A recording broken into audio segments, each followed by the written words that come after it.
gusto vamos a compartir los próximos minutos aquí en vivo y casi como una informativista más con la ex vicepresidenta y senadora Lucía Topolanqui. Buenas noches, bienvenida. Buenas tardes, bienvenida. Buenas tardes. ¿Qué tal? Bienvenida, Lucía. ¿Por dónde se está enfocando el trabajo del Senado? Porque la pelota del grueso del tratamiento legislativo está en diputados. ¿Están siguiendo minuto a minuto el presupuesto o esperan tranquilos? Yo en lo personal lo estoy siguiendo, pero este es un año de la legislatura lo más extraño. Las comisiones casi no tienen temas, prácticamente no tienen temas, cosas que hemos aprobado, tratados que venían todos de la legislatura anterior, algunas después sí, aprobamos algunas cosas de la emergencia. Y el otro día, por primera vez de la comisión, salió un proyecto y cuando llega a sala me lo rebotaron. Y estábamos a 15 de septiembre. Nunca había visto yo en mis 20 años de parlamento un año tan quieto. Y a propósito del presupuesto, ¿qué balance se hace de cómo lo ha planteado el gobierno con austeridad, con críticas al Frente Amplio por el déficit fiscal que se deja? ¿Por dónde va a dar batalla el Frente Amplio en los aspectos medulares de lo que tiene que ver con este proyecto? En lo económico, básicamente. El aspecto medular es que el ajuste, había un ajuste prometido en la campaña electoral, pero lo que no habían dicho en la campaña electoral que el ajuste era sobre salarios y jubilaciones, porque al retraer los salarios, las jubilaciones automáticamente que están enganchadas se retraen. Y después está todo solo proveer de 3 vacantes 2, de 3 vacantes 1, allí va a haber un resentimiento de los servicios porque no sobra ese personal y además una desocupación en cierto modo. Y después todo el tema de los redistribuidos, que trae una norma que si se hace la reestructura en el inciso se redistribuye al año, si no consigue objetivos se tiene que ir del Estado. Eso más los seguros de paros, algunos que irán terminando a fin de año y no se sabe si van a seguir, y todo el mundo del monotributismo y cuentapropismo y unipersonales, que mucho quedó colgado el pincel, hace que sea un ajuste sobre el bolsillo de la gente, muy duro sobre el bolsillo de la gente. Hay programas que se han fusionado, el 15% barre con todo, absolutamente todo. El achique ese del 15%. El 15% achica las posibilidades, ¿no?, económicas de cada inciso. En un momento en que subieron las tarifas, por tanto ese gasto es mayor, y en un momento que el dólar subió, por tanto insumos que son comprados en dólares van a valer más. ¿Cuál va a ser el resultado en la práctica concreta? No lo sabemos. Después pues, se va a llenar de peajes para poder pagar obras, es decir, también sobre el bolsillo de la misma gente de vuelta. Y en realidad se habla que no se tocaron los impuestos, pero se tocó un impuesto. El descuento de 4 puntos de IVA al comprar con tarjeta se redujo a 2, así que el IVA subió 2 puntos allí. Así que eso tampoco es literalmente real. Veremos, yo creo que ¿habrá una estrategia fuerte del Frente para buscar cambios en esos aspectos? Sí, nosotros vamos a pelear igual que peleamos en la ley de urgencia. Porque nosotros entendemos que en un momento de crisis mundial como es y de retroceso de la economía mundial, no se sale con más achique económico, sino al revés. Y bueno, y queda esa propuesta que le hicimos hace meses al presidente, que formalmente no nos contestó nunca. ¿La mesa de diálogo? No, nosotros le pedimos una entrevista, la dio, le llevamos una propuesta financiada, que sí. El eje de la propuesta era un ingreso ciudadano de emergencia, porque sigue habiendo miles de ciudadanos que comen en las ollas populares.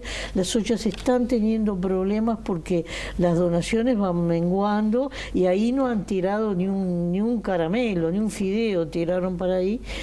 Y bueno, y nunca hubo una respuesta formal.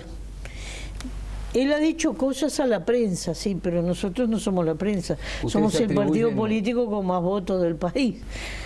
¿Ustedes atribuyen esa explosión de ollas populares y de gente en grandes dificultades al nuevo gobierno y a la pandemia? Es decir, no, yo lo atribuyo fundamentalmente a la pandemia. 40 o 50.000 personas en seguro de paro todos los meses. Eso estaba, pero en el momento de la pandemia hay como un corte en la realidad abrupto, y gente que vivía de una unipersonal, por ejemplo, un peluquero, o alguien que hacía jardines, esto, lo otro, de la noche a la mañana no tiene derecho a seguro de paro. O gente que trabajaba como mozo en una fiesta y no se puede hacer más nada. Claro, pero esa puede tener seguro de paro.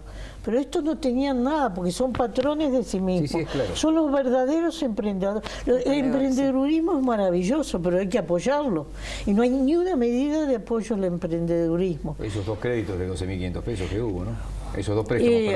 A pagar el siguiente mes en alguien que no tenía actividad.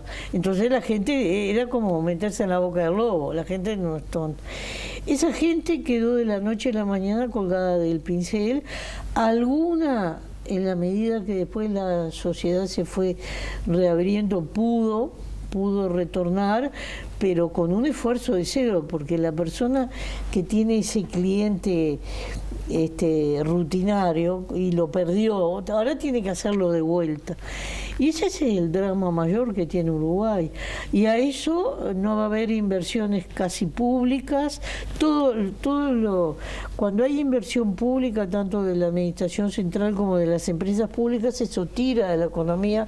Por ejemplo, recuerdo bien cuando el dique nacional hizo las barcazas, había 54 talleres privados que trabajaban para el dique. Bueno, todo ese arrastre de la economía cero, porque prácticamente no va a haber inversión ni del Estado ni de las empresas públicas, y está todo jugado a que vengan inversiones nacionales y extranjeras. Por ahora la única inversión que hay es la que le dejó el gobierno saliente, que es la de UPM, más el tren, más el viaducto. Y después nada más. Ahora se anunció en plena crisis turística un hotel con un casino. En el momento, el mismo día que el Sheraton está quebrando con otro hotel. Yo qué sé, la verdad que es difícil de ver el horizonte.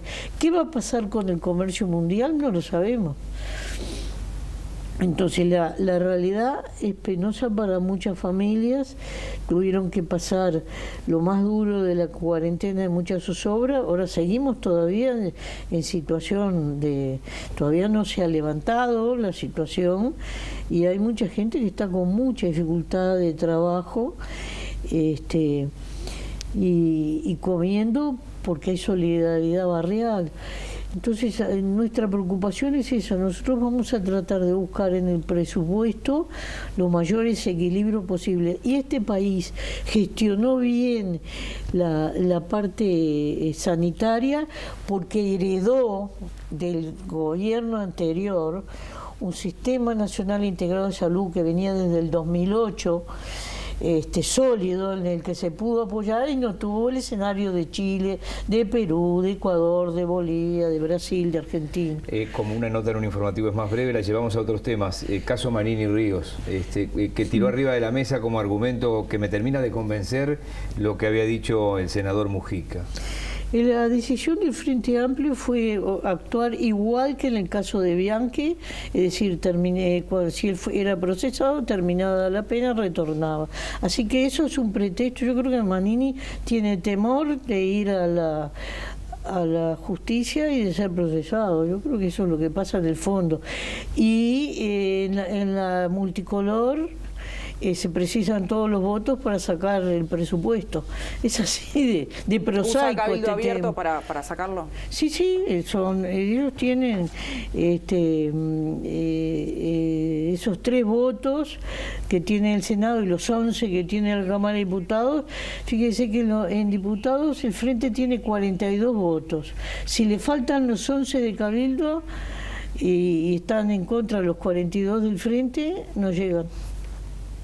Entonces, acá las matemáticas, los números, a mí se enojaron alguna senadora se enojó conmigo porque dije esto, acá hay 2 numeritos mágicos, 16 y 50 para las votaciones simples, comunes, que son la mayoría, pero tienen que estar esos números, y después para las especiales precisan siempre del Frente. Y es así, no tiene más vuelta, lo podés mirar en Checoslovaquia. Sí, como fue durante los últimos 15 años, sí, que al revés. Pero a nosotros la gente nos dio esas mayorías. Entonces, cuando yo dije lo de los numeritos mágicos, me contestaron, esa es la democracia. Sí, antes se llamaba, ustedes la llamaban mano de yeso, y todavía con la ventaja que me la había dado la gente. Pero bueno, yo creo que eso desgraciadamente es así, nos vamos a quedar sin saber un poco la situación esa. Y no sé si el fiscal insistirá, no tengo claro la mecánica. Pero es un hecho que no hay desafuero. Es un hecho que no va a haber desafuero. Daría la impresión de que no, los únicos que mantuvieron su posición fueron el Frente y Ciudadanos. Eso sí. Le cambio de tema respecto al caso Sendoya, la URSEC, una investigación al respecto, pero surge en las últimas horas una nueva denuncia penal, en este caso por una radio comunitaria de Palmitas. ¿Se sigue respaldando? ¿Se está esperando que la justicia actúe en esta segunda causa?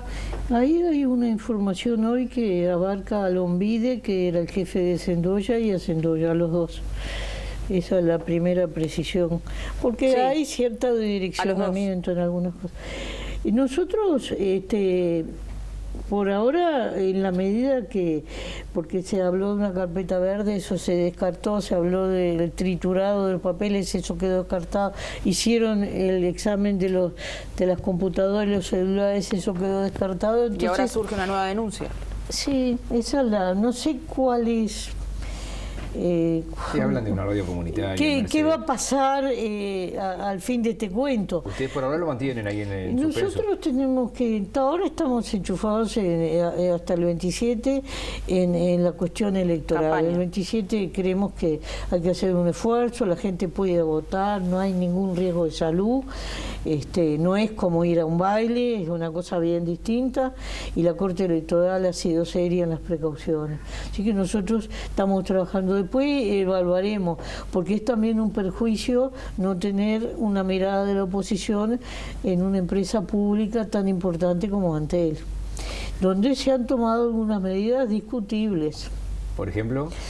Y en relación a justamente algunos cambios que se han hecho en la propia URSEC, a algunos rumores que andan por aquí y por allá sobre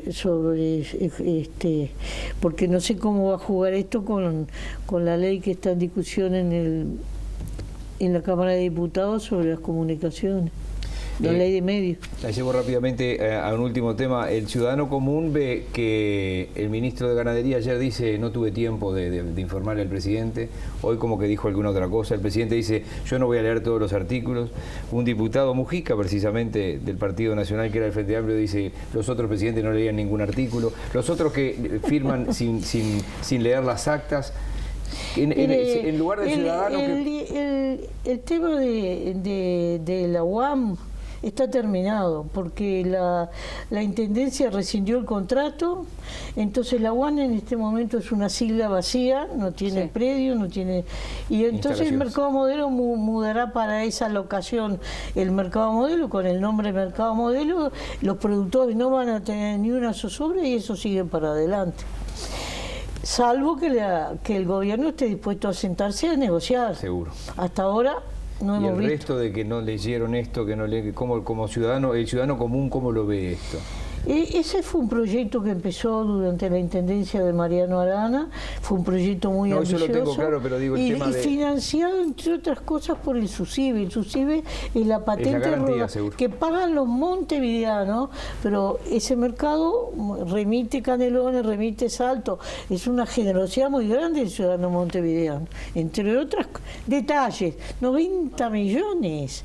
Y se llevaban todo bajo el brazo. Yo hasta resulta... Un acto de piratería, me dijo Daniel Martínez hoy. Puede ser, sí. Habría que llamar a Larrañaga y no a Uriarte. Y el episodio brevemente de Vázquez. De Vázquez no el presidente, sino Vázquez el represor, el proceso. Bueno, eso yo creo que está bien que la justicia, la comisión debe mandar a la justicia todas esas actas. Hay que recordar que los familiares pudieron hacer esas actas gracias que el 17 de octubre del 2008 se votó la ley de acceso a la información, que para la prensa fue la más beneficiada porque es la que ha hecho más utilización, pero ahora los ciudadanos se han dado cuenta que pueden utilizar esa ley. Está muy bien, es una ley muy transparente. La gran transparencia está ahí, en la existencia de la ley. Y bueno, la comisión ha citado una serie de personas. Allí hay 2 abogadas que son las que elaboraron el informe, que son claves, que creo que están jubiladas, la señora Silvia Uller y la otra no me acuerdo el nombre que tiene. Bien, muy senadora, bien. Le agradecemos mucho estar en Método de Noticias. Bueno, el día de hoy. Gracias a ustedes y buena jornada. Gracias por la visita. Un gusto, si quiere seguir conduciendo con nosotros, un rato más vamos a La estar. invitamos. Me tengo que ir a hacer campaña. Claro.